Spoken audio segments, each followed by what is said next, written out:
Looks like a fight kicking Oh off dear, here. yeah, we got Vi coming in with the Vault Breaker. Morgana not here at the moment, but Karma has the movement speed to get away with the shield, with the Inspire.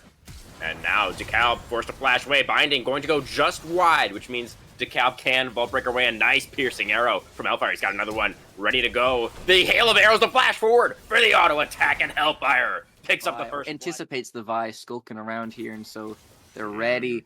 Oh, this trap has been ward laid. Comes down. Oh, the Black Shield, though, is not cast on the Varus. Eziraffe will go down at the start of this one. A great gank from Dicalb. Hellfire trying to turn things around. It's Qiminel doing some Alcove gaming, flashing away from the Vault Breaker. Muck Faokai with the auto attacks, lean into Hellfire right now. Arrow comes out. It's not enough. Dicalb flashing forward. One more auto. And he gets the shutdown on the Vi. Moving in to contest. That's going to be a binding. Only lands onto the Ornn, though, who does actually take a whole bunch of damage.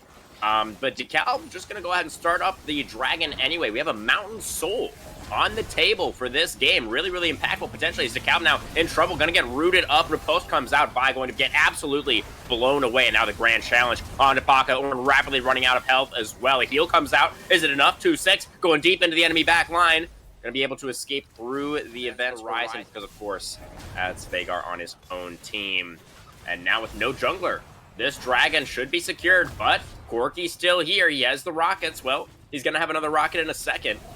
But regardless, it's enough poke damage to push back the side of Frostfire. Lots of low health bars as the Peacemaker. Almost enough to finish off Hellfire. That's going to be a stun down onto Rain. Pakka charging forward. Going to get tethered up by the Karma. Lots of low health bars now on both sides as Muck Faokai the Veigar W as Qiminel flashing forward for the Mantra Q. Oh, the big one just goes wide for Rain's flashing for the Frost Bomb. Can't find that either. Lurgz flashing forward, gets the last bit of damage down onto Eziraffe, and now the Vault Breaker will connect, and Karma will drop as well. Fiora underneath the turret does have her support waiting in the wings. Is Eziraffe able to save this one? Lands a binding, going to be a couple of turret shots now. Down onto Pakka. Riposte going a little bit wide. The Black Shield comes down. It's not enough to Dicalb, picking up another kill. Teleport comes out now from King Arsenic, a little bit late, but is able to get a kill back onto Muck Faokai. That's a really nice double knock-up from Pakka. Turret shot comes out, though. Is the damage going to come through? The McHale's coming out from the Lulu to keep Ornn alive just for a moment, though, as the Veigar able to get that one here on the Corki. It is just absolute chaos right now in the top lane as King Arsenic somehow picks himself up a triple kill. The tier 1 is still standing, but Veigar extremely low HP. Vi looking to go back in for this one. Event Horizon comes down. Vault Breaker also on cooldown, and now Karma is back again. Qiminel's dying at the start of this one. Back in the top lane now as Corki valking forward, gets the flash out of King Arsenic. Vi forced to back away now. Lulu.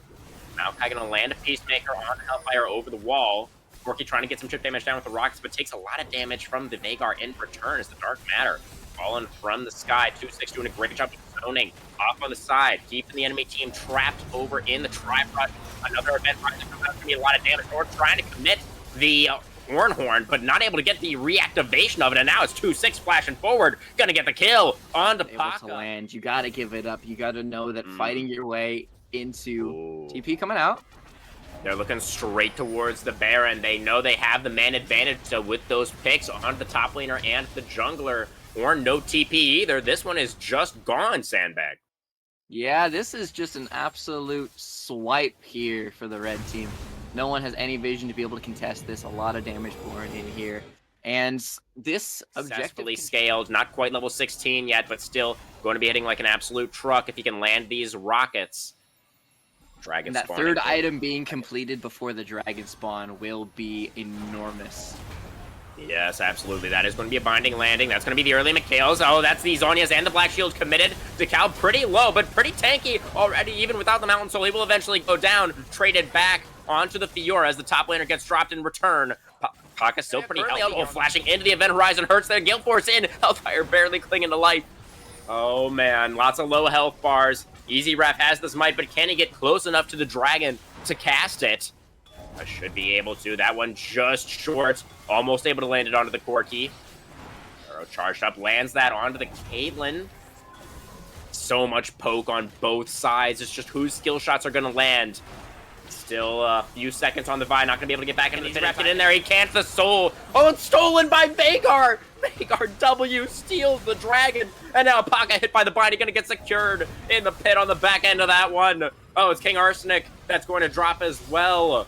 Absolutely massive as 2-6 teleporting into the mid lane. Going to be able to pick up the kill onto the enemy Lulu as well. The objective plus the team fight go in the way of Frostfire. They're going to set up a Death Brush here. Dicalb could be in trouble. He's going to go the other way around. And of course, they see him. There's a Scryer's Orb in the bush. They're going to find Muck. Faokai, the Caitlynn. Oh, gets caught out, but has a shield, has the Lulu. It's going to be Eziraffe picked off first at the start of this one. Call of the Forge God comes out, and it's Pakka with a big old flank. As Fiora's going to be the first to fall Hellfire quickly afterwards. The overcommit to this tanky Vi. You're not even able to hit him, and he slips on out of here with that extra mobility provided by the Q. And that will earn themselves a Baron on the blue team. Doesn't even appear that there's going to be a contest here from the other side.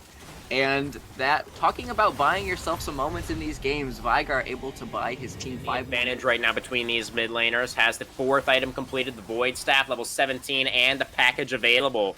And it's going to be the side of Frostfire calling this one off. They don't contest the Mountain Soul Sandbag. They weren't set up for it.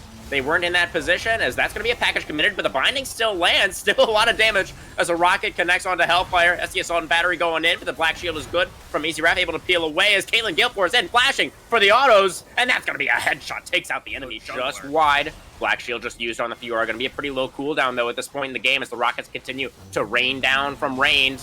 Here comes Call of the Forge God. That's going to be a Vault Breaker landing. The turn is good. Pakka with a big flank lands the double knock-up, and that's already 2 kills. Going over to the side of the Muffins. The Assault and Battery goes straight through the event horizon, and Arsenic, it doesn't matter how much AP you have. It doesn't matter how much damage you can do when you get CC'd and taken out by the 2.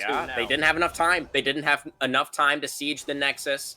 2-6, and Qiminel still alive means that they were going to be able to clear out that minion wave.